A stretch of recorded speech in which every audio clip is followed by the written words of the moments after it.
तुम्ही आता इथे अशाच उभ्या राहणार आहात का? हे बघा, अनेक वर्ष या खोलीत मी एकटा राहिलोय. माझ्याबरोबर इथे दुसरं कोणी असण्याची मला सवय नाही आणि त्यात दुसरं कोणीतरी माझ्या रूम मध्ये आता येत आहे, त्याही तुम्ही.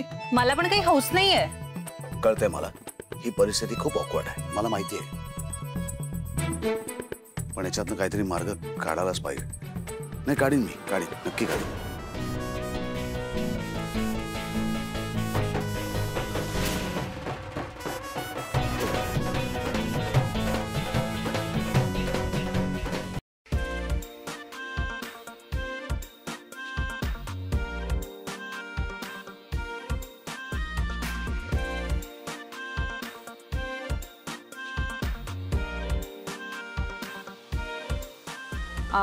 अहो हो, अधीराचे दादा. काय आता रोहनच्या ताई, मला बोलायचंय तुमच्याशी. तुम्ही झोपा इथे बेडवर, मी झोपते सोफ्यावर. चालेल.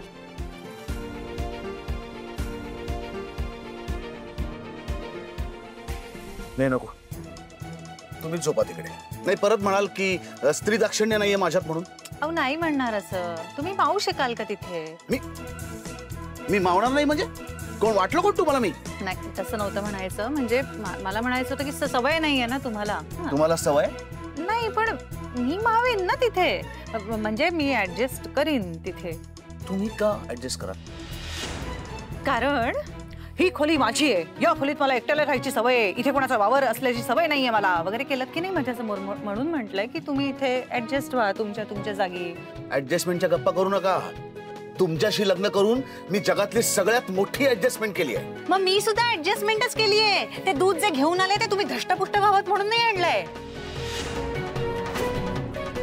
ते तर ते निकिताने इतक्या प्रेमाने बनवलं, तिचं मन दुखावलं जाऊ नये ना म्हणून आणलं. करायचं नाही ना मग. सांगायचं निकिताला मला जमणार नाही असं करायला. मी काय तुम्ही आहात? मग माणसांना सतत घालून पाडून बोलायचं, माणसं तोडून टाकायची काही बोलून. मी माणसं तोडतो? मी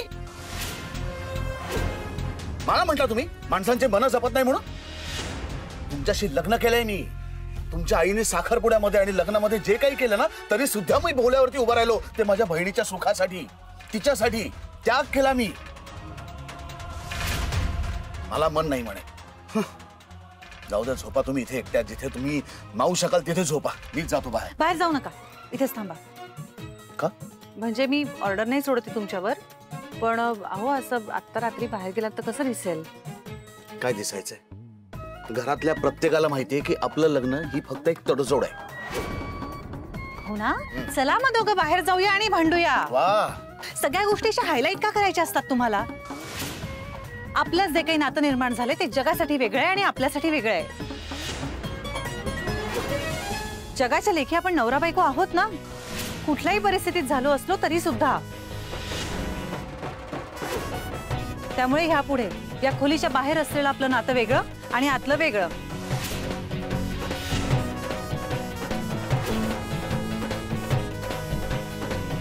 मान्य.